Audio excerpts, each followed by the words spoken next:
Hello and welcome to our Not So Mini workshop on financial aid.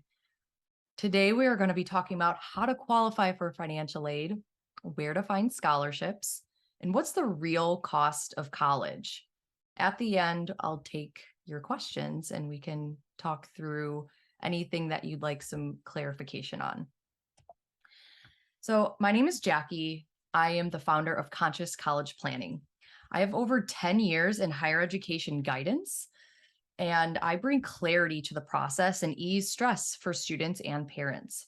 I started my career working in the financial aid office for several colleges and universities across the country, where I helped them with their financial aid packages and the ins and outs of qualifying for financial aid. I then moved into working with families one on one, where I help them figure out a plan and get into the colleges where they will thrive. I also advise on how they can qualify for the most money from college, which results in thousands to tens of thousands of dollars saved in tuition and expenses. I'm also a member of the HECA, which is Higher Education Consultants Association. They hold counselors to the highest industry standards, and they also provide me with a range of resources that help families. So, when it comes to financial aid, it's never too early to start thinking about it and start planning for it. Financial aid and college funding is something that you think about before your child applies to college, not after. And at the end of this presentation, we'll talk about that. And I think that you'll have a clear understanding of what I mean. So, what is financial aid anyway?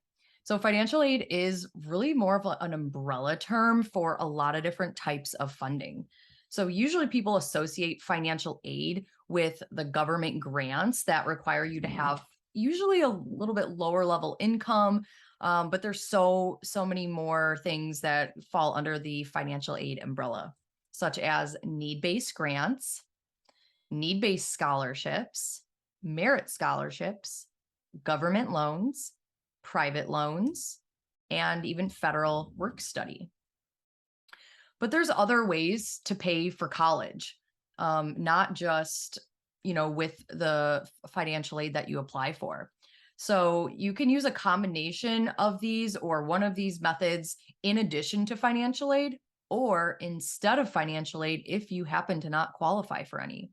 So those kinds of things would be a payment plan that you arrange with the college specifically, and you can fund that payment plan with money from your paycheck, from your income, from savings accounts, investment accounts, even 529 plans, which is a tax advantage college savings account, prepaid tuition plans where you pay today's dollar of tuition for your student to attend down the road. And so what's nice is that for prepaid tuition plans, you're paying the current rate of college, which if you've looked at any of the trends of the inflation of the cost of college, you could see how that could be helpful in some situations. Now, getting a little bit more creative, I've seen families use whole life insurance policies where they borrow against the cash value or they use their distributions to help pay for the cost of college. In some circumstances, it could be smart to use a credit card. I've seen families where that's worked in their specific scenarios. You can also use home equity. So that's another creative way. If the rates make sense, if it makes sense in the spread of risk in your portfolio. And last but not least, retirement. Now, I don't advocate for this necessarily, but it is a way that I have seen people wind up paying for college. And to be honest, I think that usually happens when there happens to be a lack of planning ahead. Hence the little sad coin next to the retirement, next to the retirement listing. So, anyways, where can we find all of this financial aid? So we learned about the different kinds of financial aid that can be, but we want to know, okay, where is it at and how do you get it, right? So the three main categories of financial aid are government financial aid, institutional aid, which is coming from colleges and universities themselves, as well as private organizations that offer funding. So under government aid, there's some funding that can come from the federal government. That's the most common type of financial aid that you're thinking of, the Pell Grant, Stafford student loans. There's also state government aid. Not every state necessarily offers it, but it's worth looking into. And also local government, from your city, from your county. When it comes to institutional aid, this is typically funded through endowments, alum donations, things like that. There's also tuition discounts and tuition exchange agreements. And so a tuition exchange agreement is organized regionally where participating colleges offer a tuition discount for students in neighboring states. So for the Midwest, there's the Midwest Student Exchange Program. In the West, there's the WUI, fun name, Western Undergraduate Exchange Program. In the East, there's the New England Regional Student Program, and also in the South, the Academic Common Market. So those are worth looking into. WUI and the Midwest Student Exchange Program are going to be the most, I would say, easiest to qualify for participating colleges because there's the least amount of restrictions on their program. The New England Regional Student Program and the Academic Common Market, one of the factors to qualify is that the colleges in your state, if they don't offer a program of study that you want to move forward with and that you want to study in college, you need to have that established in order to get a discounted rate at one of the participating neighbor colleges. So in less circumstances, I would think that students are, their home state is going to offer a program of study, within the school state system. So when it comes to private funding, this is going to come from corporations and small businesses, not-for-profits, community organizations such as like your local Kiwanis Club or Chamber of Commerce, and also banks. So this is just from a higher level perspective where financial aid can come from. So let's dive into them a little bit deeper. So when it comes to government aid, there's federal financial aid. So this is, again, the most common. This is where you're going to fill out your FAFSA and qualify for these types of funding. Stafford student loans are the student loans that are non-credit-based loans solely in the student's name. There is a limit on how much a student can take out. So a dependent student, which is typically going to be any student under the age of 24, studying an undergraduate program, the limit for freshman year that they can take out is $5,500, $6,500 for sophomore, and $7,500 for each junior and senior year. Through the FAFSA, which is the application to qualify for the federal financial aid, they also offer Parent Plus loans, which are credit-based loans in the parent name for the benefit of the student. There's also federal Pell Grant and SEOG grants for the Supplemental Educational Opportunity Grant, I believe. That's what that stands for. And so in order to qualify for these, you typically have to have somewhat lower income or pretty low income and minimal assets and investments. They also offer something called the Federal Work Study Program. And this isn't necessarily money that you're getting in a typical grant or scholarship form. It is the benefit comes in where a student works a normal job on campus that's categorized as work study, but the money that they earn from that program does not get counted against them on their next year's FAFSA. So that's really the main benefit there. As far as state-based financial aid, not every state will offer a grant program, but surprisingly, Illinois does offer the MAP grant. There is no separate application. When a college receives your FAFSA, they're going to evaluate you automatically for the Illinois MAP grant. You do have to be an Illinois resident, and you have to be applying to a school within the state of Illinois, in addition to all of the other markers to be considered for that.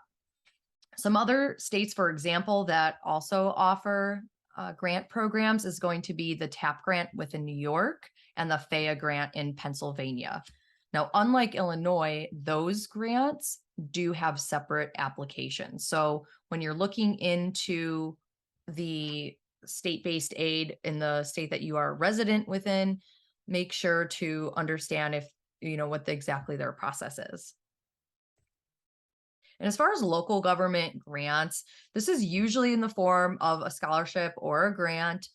And, oftentimes this is going to be administered by the community college. So, meaning that the community college students are usually the recipients of these types of local grants. But you could also always Google your city, your county, and see if they're offering anything to residents. When it comes to institutional aid, this is funding that is administered by the college and university themselves and can only be used at their own school. But this institutional aid is pretty powerful because this is where I see, people getting the most kinds of financial aid and the biggest denominations of financial aid. I'm talking $5,000 per year, $10,000 per year, $25,000 per year, half tuition, full tuition.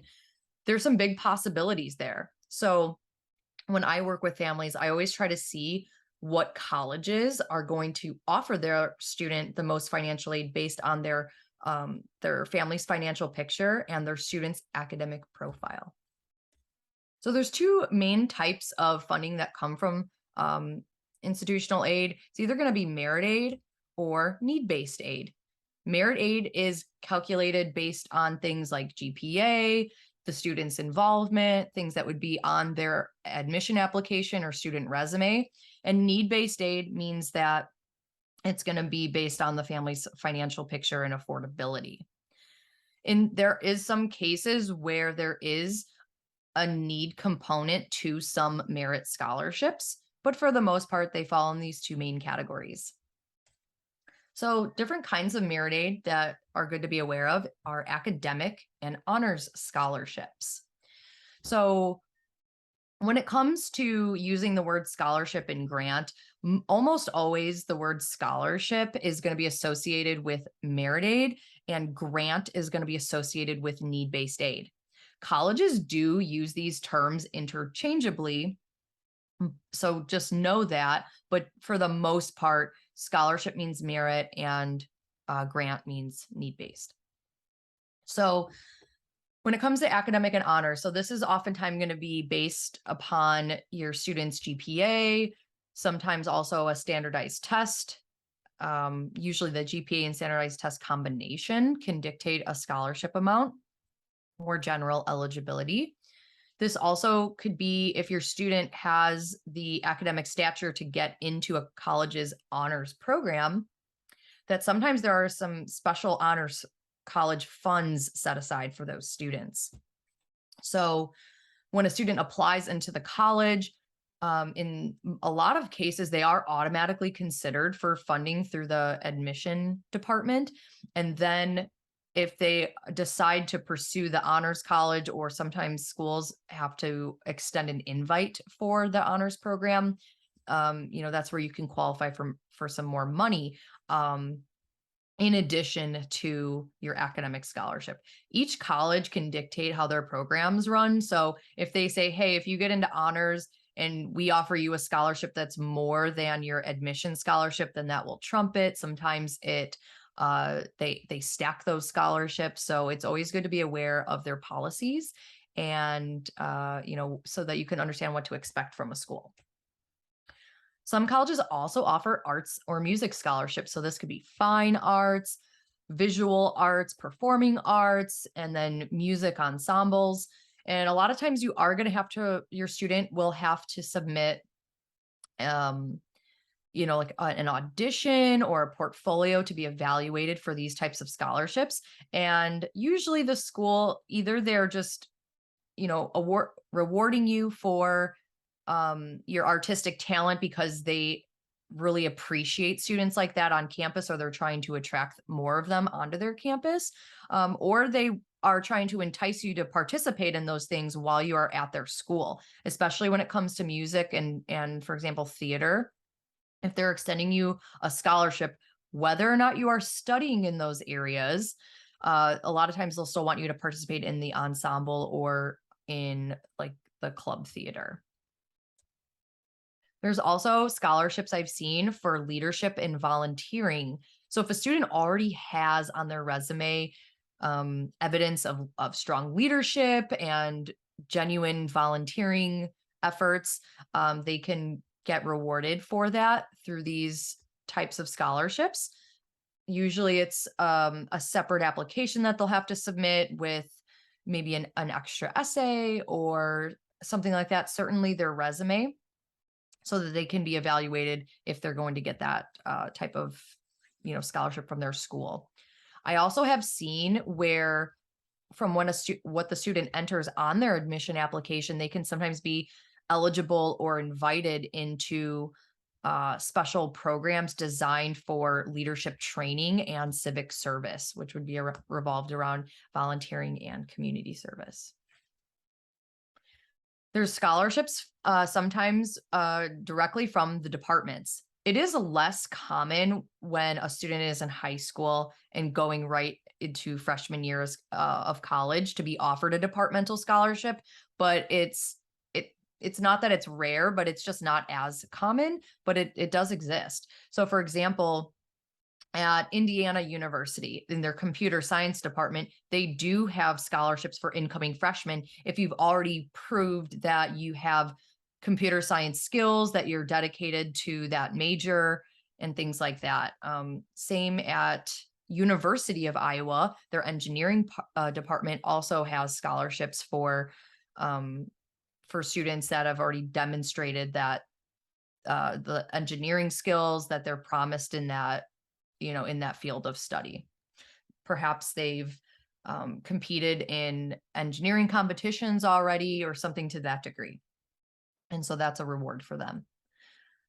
Alum or endowment types of funds. Now these become a little more tricky to understand if you're going to qualify for them right off the bat, because a lot of times the donors that give to colleges, they might say, hey, we have this stipulation where if the student is from this county and they're going to study agriculture, give them $1,000 on us. Well, a lot of times, like I said, that is not going to be published anywhere. So you just won't know until your student is admitted if you're going to get something like that. So those are a little bit more rare, but in order to make sure that that your student qualifies for the most possible in that kind of area is making sure that their admission application is fully represented of everything that they've done, of all of their experiences and all of their interests.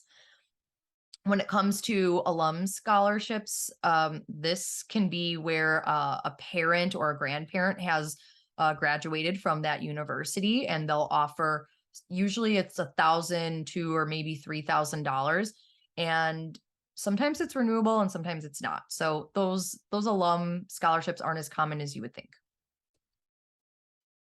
Now, most of these student will be considered for upon admission, meaning they submit their admission application by the date that they establish that's needed to be considered for financial aid. And, they're just going off that admission application, but every college is very, very different. So it's good to go in and note what they're offering, what are all the deadlines, how they can be considered, and fully understanding that for each and every school that your student is applying to. When it comes to need-based aid, this is going to be determined by FAFSA, the federal application for the free application for federal student aid. Should know that by now. So this application is going to collect a ton of information about you and your student and determine what kind of financial aid you qualify for at the school. Some colleges use another form called the CSS profile. And this is like the FAFSA on steroids. It has more questions. They ask a little bit more nosy type of questions about your financial picture, but usually schools who are requiring that, it means that they have more funding to give. So they're going to scrutinize your financial picture a little bit more. to make sure that they're allocating their funds properly. And some schools even have their own financial aid form. So this will usually be in addition to FAFSA, and sometimes it's in addition to FAFSA and CSS profile. The University of Pennsylvania does require all three. Merit scholarships also can help meet your need. So this is where it can be a little confusing, but since merit aid is determined by GPA, standardized test score, or achievements, and need-based aid is only determined by the financial picture. If let's say, for example, a school costs $50,000 and they think that you can afford $30,000, so in theory you need $20,000 to make up the difference. Well, if they've awarded you a $15,000 scholarship from the merit side, that $15,000 merit scholarship helps to meet the $20,000 need. Okay, so that's how that works. We're going to get more into the needs analysis in a little bit. One other thing that I think is good to mention is scholarship displacement. So this is something that's most applicable to more of the elite colleges or higher tier private colleges, where if you get an outside private scholarship, you get, from a local bank or something, you're able to get a $3,000 scholarship, and you have to notify the school, right? Because they have to apply it to your tuition. Well, they could then say, hey, well, you have these additional resources that we didn't previously know about, and we're going to actually reduce what we're giving you and replace it with that outside funding. So it's labeled scholarship displacement. It's going to be popular at schools like Northwestern, for example, because Northwestern only awards students based on financial aid. There's no merit scholarships at Northwestern. So any additional funding or outside funding that comes in, it affects the needs analysis equation, and thus they will reduce your package to make up for that outside funding. So it's not fair, and I just want to make you aware of it, but it is something that you don't need to worry about too much, because at the end of the day, you don't know where your student's going to apply. You don't know exactly where they're going to get admitted to, and you don't know what college that they're going to choose until almost the very end of senior year. So you don't want to forfeit going out of your way to still apply to those outside private scholarships because of all of those unknowns. So now we're going to talk about the private funding. So it comes from two main areas, and this is going to be through credit banks or credit unions, as well as just general private scholarships. So banks offer private student loans, which are going to be in the student's name with a parent or just some guardian as a cosigner. They can offer parent student loans, which is a credit-based loan in the parent's name, and for the benefit of the student. It's always good to check, though, to see if your bank or credit union offers scholarships for children of members or account holders. Probably less likely for a bank to offer this, but I have seen it at credit unions. But especially if you bank at like a community type of bank, it's always worth asking. So when it comes to private merit scholarships, this, there's a lot out there, but there's almost too many, right? So it's good to know where to look for these. So companies can offer them, not-for-profits, community organizations. I think it's always good to apply for the high school and district specific scholarships too. These go largely unapplied for. And I really think it comes down to, they usually become available in a student's senior year. And, by this time, students are burnt out. They've gone through all the application process. They have higher level coursework they're doing senior year. They're also trying to have fun and balance all these things. So I think that they just, are kind of caught up in the process and sort of forget about this. But I'm telling you now so that and you can build it into your strategy to be on the lookout for those high school and district specific scholarships. You can usually get the list ahead of time from your counselor, from your student's counselor. Really just have the student ask. That would be the best, and it kind of shows that they're taking initiative too. So they can get their list from the high school counselor, or even some high schools do have it listed on their website. So even if you're not a senior yet, you can go and look at that in advance just to have that heads up about what's available. I always think it's good to look for affiliation scholarships and where you start local and branch out. So what do I mean by affiliation scholarship? This is something similar to, the an account holder having a benefit at a credit union. Write down all the clubs that both you as a parent and your student are in or a part of, any sort of memberships, um, any groups that you're a part of, and just start from there, brainstorming, and then think about contacting those organizations to just ask. Sometimes I've seen park districts offer scholarships even. Um, so just think about anything that you're involved in, and that's a great place to start looking. And plus, the more that you branch out and start emailing people or calling people and asking, they can have that in mind that you are on the lookout for scholarships, and then you have other people kind of scouting for you, unintentionally there. And so this could even be companies or brands that you and your family spend money on and purchase. So think about all of the brands and all of the companies that are represented within the things in your household, and branch off and see if there's any scholarships that they're offering too. So that could be a nice easy way to brainstorm some potential scholarships. I do recommend keeping a spreadsheet to track all of the scholarships that you find, because oftentimes you're going to come across a scholarship that you can't apply for quite yet, but you still want to have it on your radar.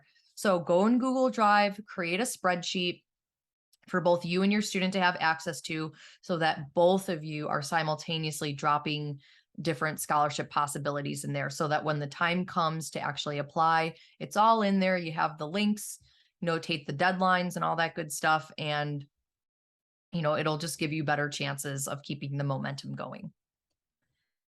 I also think that there are some scholarships that are better than others. So you typically want to go for a scholarship that requires some sort of application, asks for a resume, has you write an essay, submitting an artistic piece of some sorts, versus a sweepstakes.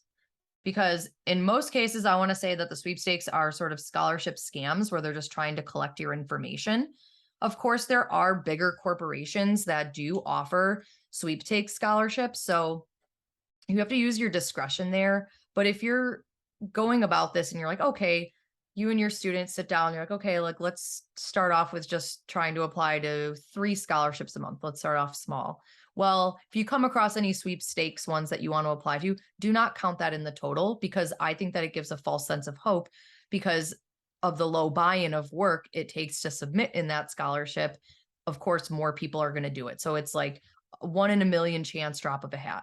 So typically you want to go for scholarships that are offered to a relatively smaller group of people, that are, that make sense for your students' interests. If it's a scholarship that asks about, why they love running, but they actually hate running, don't have them try to make it up, because it's not going to sound genuine. There's going to be somebody out there that truly loves running. They're in track and all that stuff, and they're going to be able to write a beautiful essay reflecting that, as opposed to somebody who's just trying to do it just to get the opportunity for the scholarship. You know what I mean? So go for scholarships that make sense and that have are asking to evaluate you off of some substance.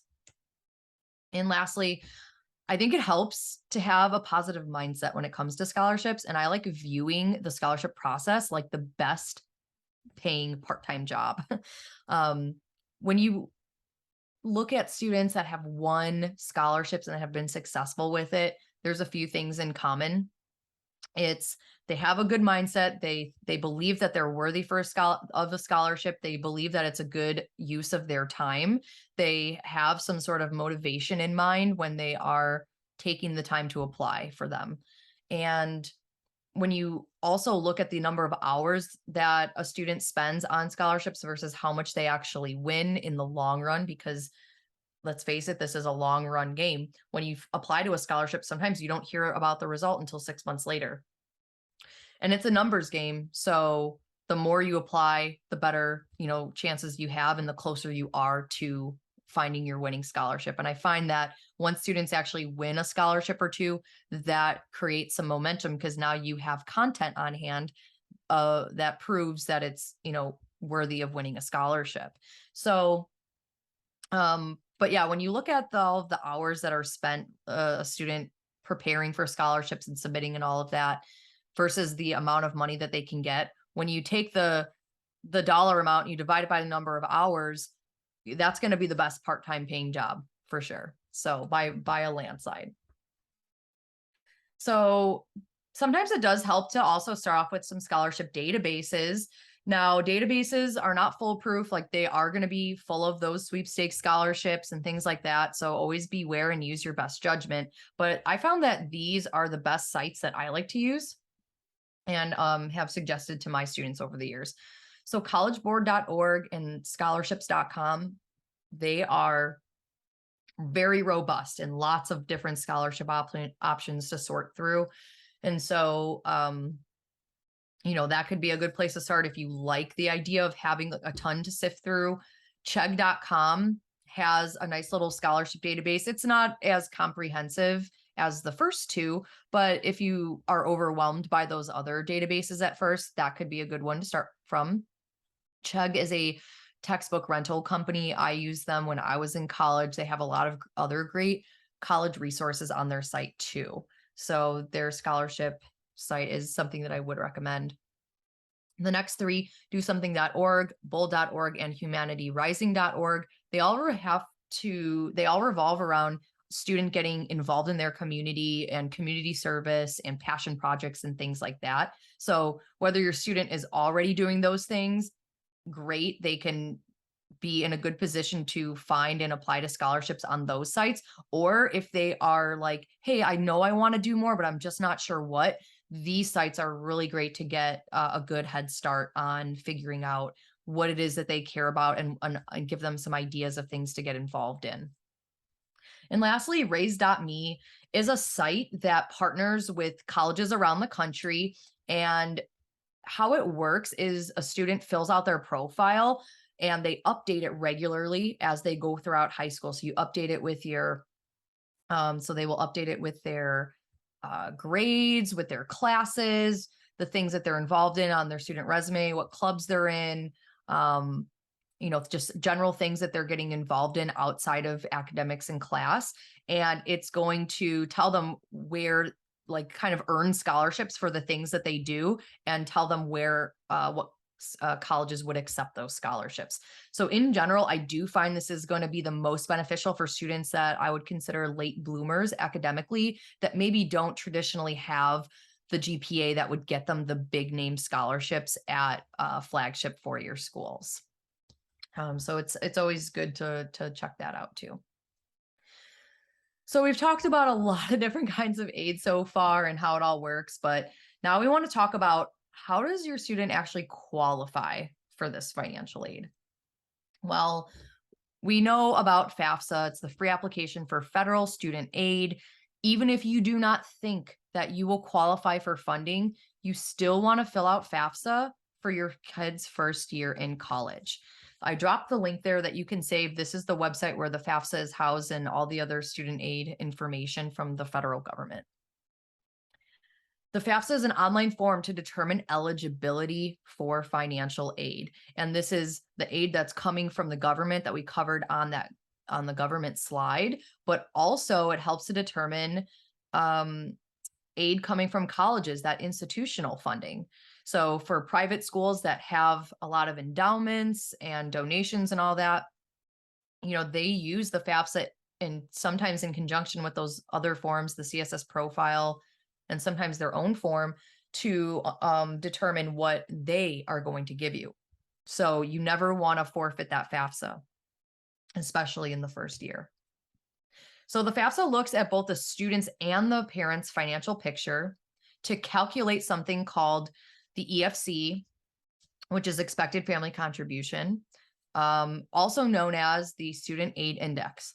So you don't have to remember this. It's going to come up on a few other slides, but The acronyms don't really mean anything, but what this number represents is important.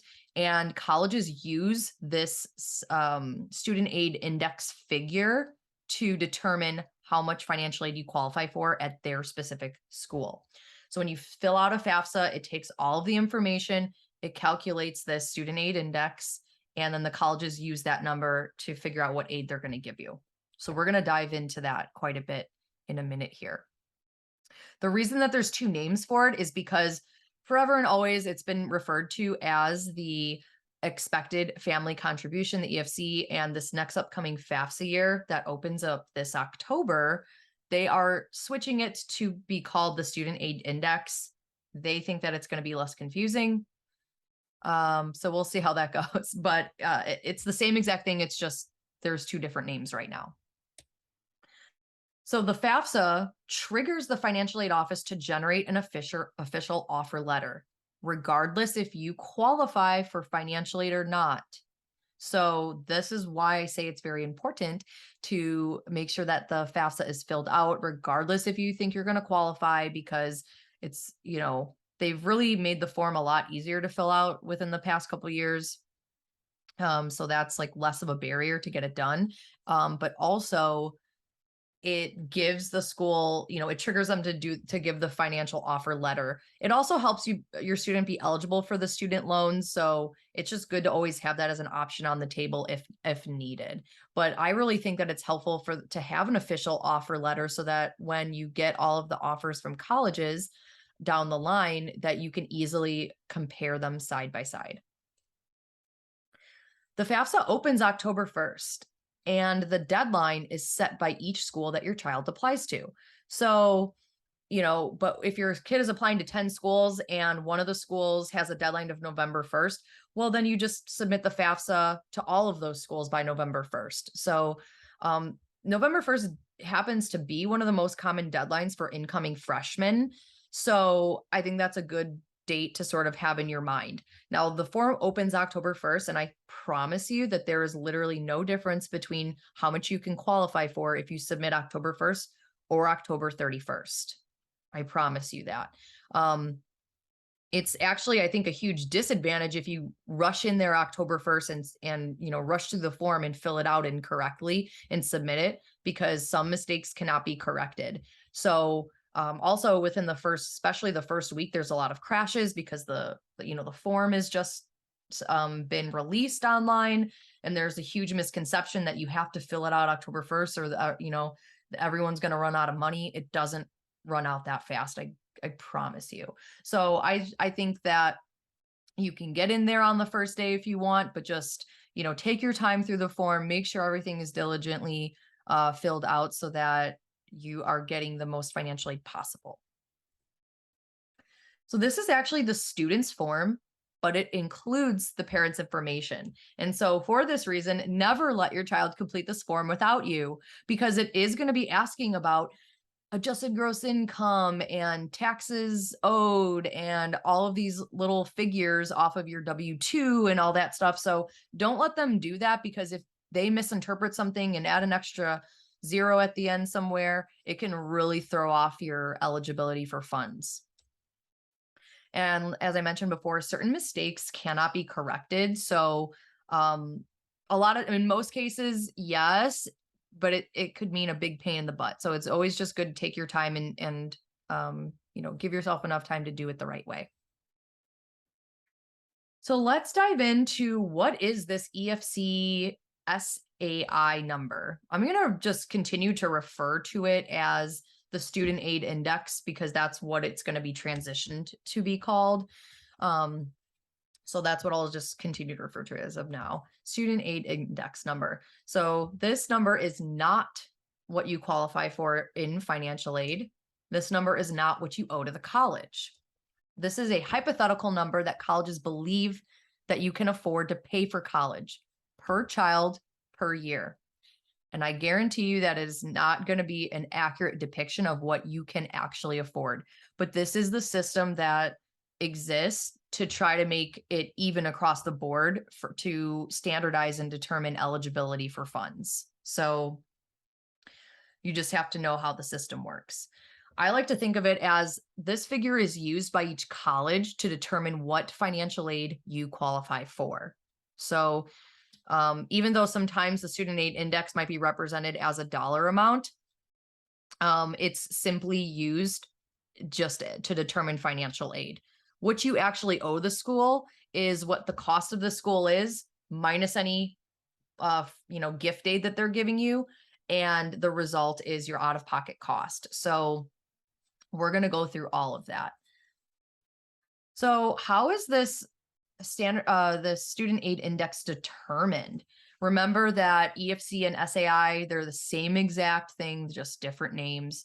They're going to start using that student aid index for this upcoming FAFSA year. They're labeling it the 2024-2025 school year, but since the FAFSA for that school year, you fill it out 1 year in advance, that's, what that's referencing. So everything that's going to be popping up in this white box is what influences the student aid index the most. So on the FAFSA, they're going to ask you lots of different questions, and the ones that I'm displaying here in the white box are going to have the greatest impact on the algorithm to determine your student aid index number. First and foremost is income. They use from the prior year at the time of filing. So for filling out a FAFSA in October of 2023, they are going to be using income from 2022. And just remember that this FAFSA that's filled out in 2023, it's being used for the school year of 2024, meaning fall of 2024 and spring of 2025. So it gets a little confusing, with all these years and things to remember, but it'll all start making more sense as we go throughout the presentation. So they're going to look at your income a year from the prior time of filing, 2 years prior to the school year that this is actually for. And why is this important? Because what if your income has significantly reduced from 2022 to 2023 and from 2023 to 2024? Well, you still have to fill out the form accurately with the income that it specifies. But this is where financial aid appeals come in, where through a certain process with the college, you can represent your case to help them understand that things have changed. I don't really cover that so much in this presentation, but I just want you to be aware of that is a possibility, but there are, there's a certain process that you need to follow. Anyways, other things that go into the formula calculation are your assets, and these are going to be assets at the current time of filing. Students' assets and parents' assets. They're also going to ask about investments at the current time of filing. So it's very important that you just don't use your balance sheet from your accountant, because a lot of times that could include things that the form doesn't actually ask for. So if you go ahead and you include your retirement account in your asset figure, that's going to shoot your student aid index number way up. And we're going to come to find out later that you want your student aid index number to be the lowest possible. Okay. So be careful about how you're calculating things and making sure that you're using for the proper time periods. It's also going to look for number of people in the household, because of the income, assets, and investments that report, they're going to say like, well, how many people is all this money going to support? And so this isn't necessarily people just living in your household. If you have another kid that's off at college, they're technically not living with you, but you financially support them. So that's really the definition of people in the household are how many individuals are you supporting financially more than 50%. Now this is a big one. FAFSA used to take into consideration the number of people attending college in your household into the algorithm, and now they do not. Well, they no longer will with this upcoming FAFSA. So this is going to be a big problem if you have multiple kids in college at the same time, because now the form doesn't look at that. Now, this is just for FAFSA. So if you're somebody that wasn't going to qualify for, the Pell grants or the SEOG grants for families that have lower income, that's not going to probably make too much of a difference for you. But colleges that use the CSS profile, we're not sure how they're going to take that into consideration. My guess is that colleges, private colleges are still going to honor the number of people in college in their calculation, but I'm sure that's going to vary from school to school. So we'll just have to wait and see how, colleges are going to handle it, because this forever and always FAFSA had always considered number of people in college in their algorithm, and this is a big change this year. If you are a family where the parents are divorced or separated, you only have to report one parent on FAFSA, and it will be the parent who primarily supports the student financially. This is another new change coming up. The language prior was that you only had to report the parent that the student resided with more than 50% of the time. And now the language is changed to who supports the student financially more than 50%. There's gray area in both scenarios. And to be honest, the colleges don't really have the resources to dig in and figure that out. And what if you are truly splitting the cost 50-50? Then it's really at your discretion at what parent you can put down. So if you're kind of right on that cusp and you put down the parent that has maybe a little bit less income, thinking like, okay, less income, my student aid index will be lower. And then come to find out that the college questions it and asks you, to verify, and they determine that, hey, they think that the other parent should be put on there. You're not going to get in trouble. You're not going to get penalized unless you've just blatantly made up some crazy elaborate lies or something. But if it was just, an honest mistake, and all they're going to do is just make you change the information on the forms. So just something for you to be aware of. The FAFSA also looks at federal benefits. So this is going to be something like food stamps or free lunch, and or Medicaid even. And so this could, a family who normally wouldn't have those federal means benefits might have applied for them for a year or so if the family was, the parents were unemployed or something like that. So just always be sure when it asks about these questions that you look at the time period that they're referencing if you had any federal benefits within that time period. Since there were so many layoffs with COVID and all of that, and work and income disruptions, you want to make sure that you're qualifying for the most funding possible. They are going to consider the eldest parent's age, and this comes into play when they're assessing your level of assets and investments. So in the algorithm, they use a certain percentage of a parent's assets and investments. It's calculated at 20%. And the older that you are, you have this asset protection allowance. So they're going to shelter some of your assets and investments from the equation. And so they're really making reforms to this, and they're really reducing that asset protection allowance, but it's still technically a part of the calculation. So I wanted to include it there. They will consider your state of residence because some states have a higher cost of living, like, for example, comparing New York and Nevada, right? There's a different cost of living associated. So they do make some adjustments in there in the algorithm, but it's nothing substantial, let me tell you. Most important thing here is to fill out the form accurately. So everything that I'm listing here is going to make the biggest impact in the student aid index. So now we want to understand how colleges determine need-based aid. But before we jump into that, we need to understand, what is the cost of attendance? This is the total cost of a student to attend school for one standard school year, 2 semesters or 3 quarters.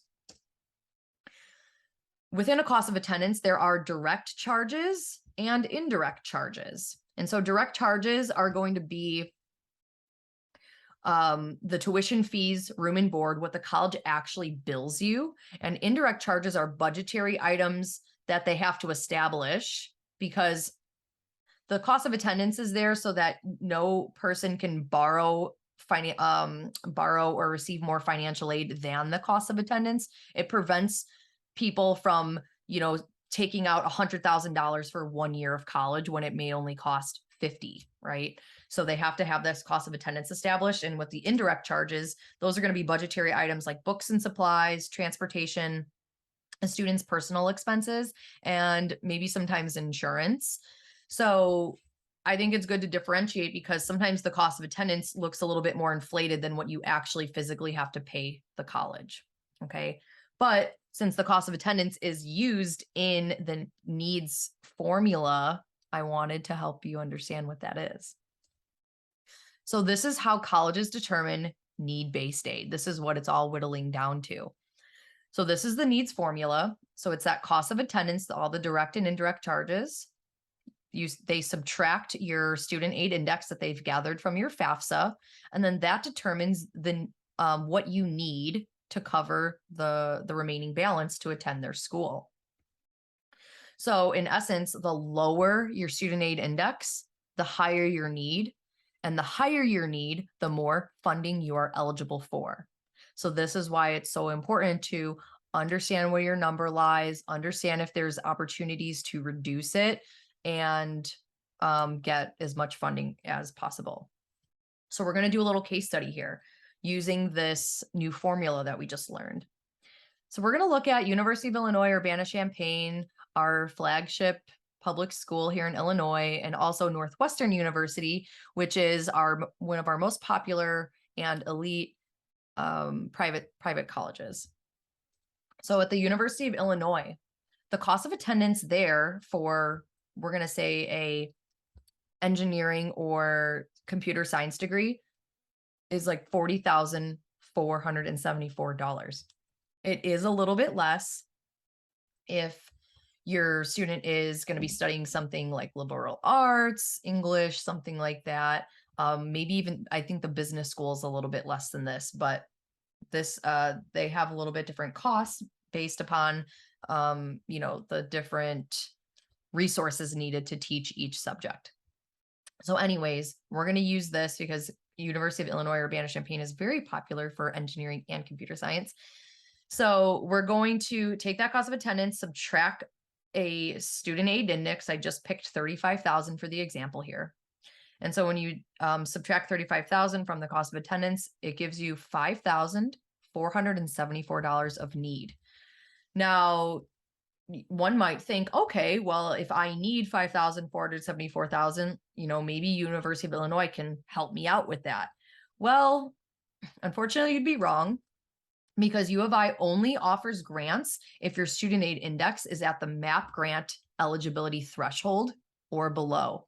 There's really no way for the average person to know this, but in general, for the prior year, it was under 9,000 student aid index. So in this example, your student aid index would have to drop from 35,000 to under 9,000 to qualify for some grants at U of I. And that is not very realistic in most cases. So what are you going to wind up paying at this school? $40,474. Now, as we learned from the prior slide, the cost of attendance does have some of those budgetary items in here. So the actual amount that they bill you will be slightly less, maybe about $4,000 less. But for the simplicity of this example, we're just going to say the out-of-pocket is whatever, like the exact cost of the school. Now with Northwestern University, their cost of attendance is much higher, right? They're elite private school. So right now their cost of attendance, direct charges and indirect charges, is $87,800. We're just going to say, for the sake of example, that the student aid index is the same.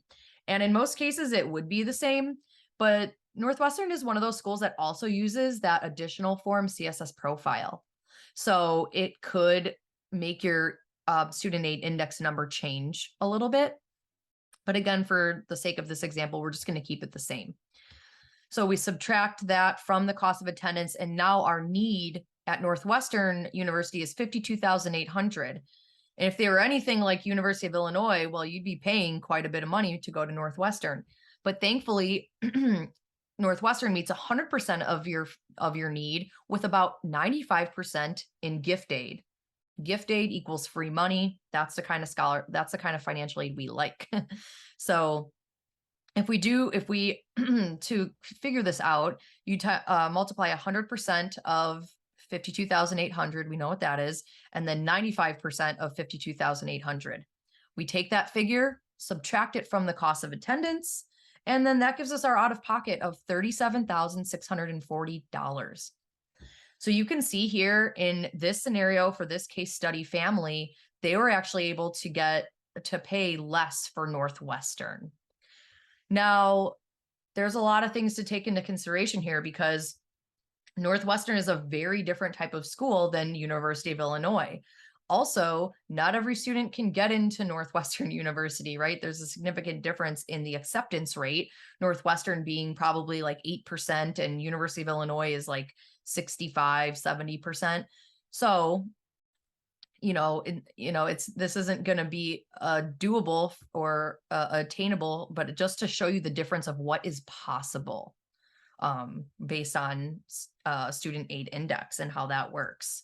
Now, let's do the same case study, but let's say this family goes through and they figure out that they're able to lower their student aid index from 35,000 down to 25,000. Let's see what this does to the numbers.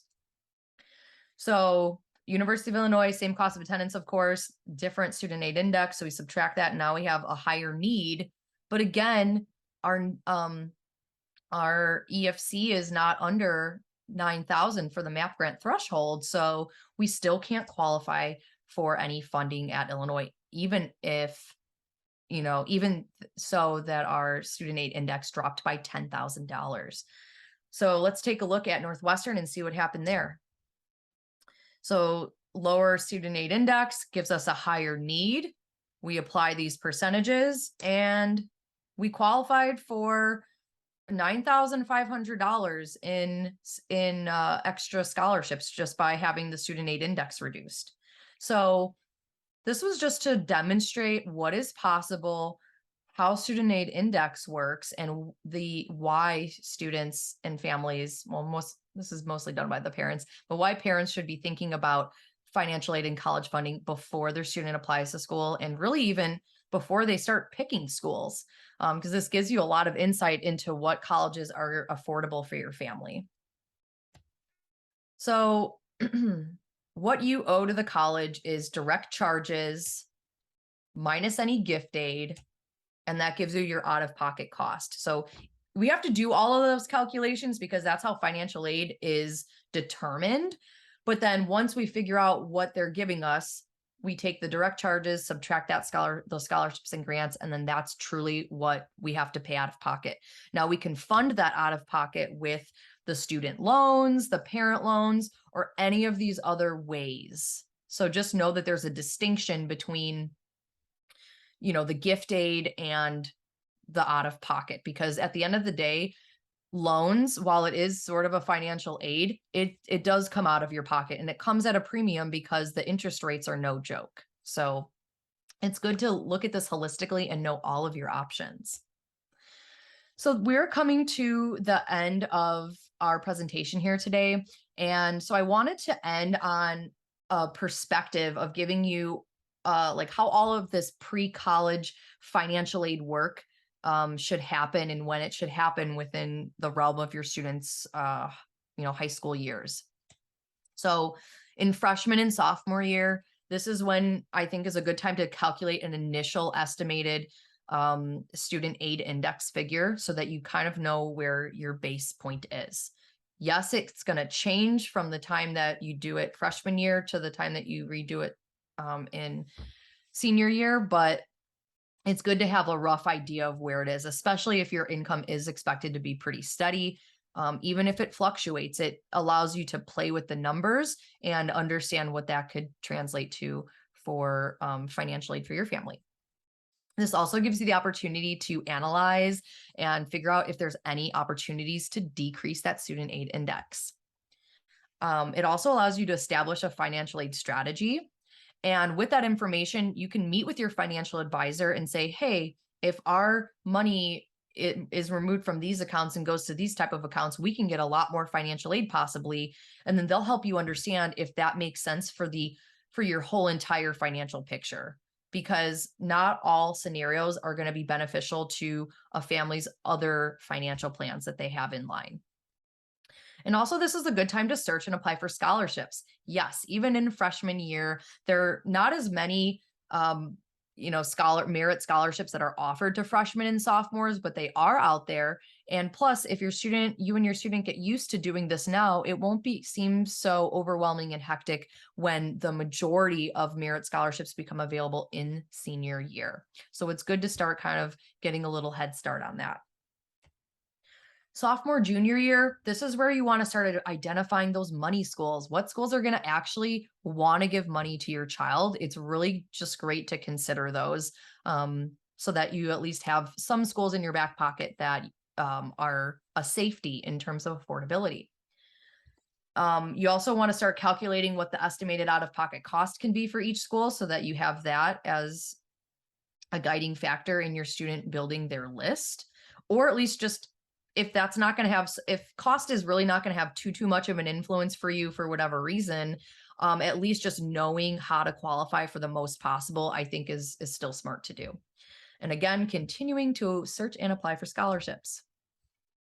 Junior and senior year, you want to outline the financial aid deadlines, the requirements. Are there separate scholarship applications that your student has to worry about? And what are the deadlines for those? You want to take time to recalculate your student aid index, compare it, see if there's any big changes, and adjust the strategy as necessary. And continue to search and apply for scholarships. Senior year, this is where it all comes down to actually submitting the FAFSA CSS profile if necessary. You want to search and apply for those scholarships still. Eventually, when you get all of the financial aid offers from these schools, you want to compare them, compare that out-of-pocket cost, because it helps you assess value. You might be willing to pay more for a certain type of school just based on what they're offering and just based on your own perceived value. So it really helps for you to put that in perspective when you compare the offers. It also helps you understand what other colleges are offering you from the different schools, and sometimes can help you structure an appeal to ask the colleges to see if they can give you some more money. I could do a whole presentation just on appeals, but I just want you to know that that is something that exists. It is something that is not used as the main financial strategy, because as you can see, all of this work, makes sense to do years in advance, and the appeals only happen after the college has presented you with funding. And this senior year is also the time to apply for private loans. You don't want to apply for the private loans too early in advance, because it's a credit-based decision, and the credit decision expires usually after 60 or 90 days. So it's good to start applying for those usually like in May or June, as the student is graduating or right after they've graduated. And then you'll finally sign any loan documentation if you are taking out loans. I hope that, this presentation has inspired you to invest some time into figuring out your financial aid strategies and to try and get the most money so that you can significantly reduce the amount of loans that you need to take out or eliminate it altogether. Just as a quick reminder about the FAFSA and CSS profile deadlines, the forms open up October 1st. And as long as you get them submitted by October 31st, you're going to be golden. There's no need to rush to, submit it on the first day that it opens. But I want to end on a positive note. I know we went over a lot of information today, but you got this. It just you have to invest some time to researching everything and putting the plan together. But if you don't feel like you got this, I can help you. I have so many years of experience. I have a passion for this, and it was really lovely sharing this information with you today. So please invite your friends to our group, share my links, and thank you so very much. If the information was a little bit overwhelming for you today, that's okay. And just know that if you are looking for some assistance in this, I have a financial aid analysis package to help you specifically with all of those things that we covered today. Calculating the estimate for your student aid index, completing the strategy analysis so that if there are any opportunities to reduce that number. I prepare a report that summarizes what financial aid and merit scholarships are possible from each school on your student's list. And then I also come up with a list of money schools where your child has a significant chance of being offered gift aid. So if that sounds interesting to you, all you got to do is just drop me an email, go to my website. There's tons of different ways to contact me through all of my socials as well. So again, thank you for your time and reach out with any questions that come up. Bye bye.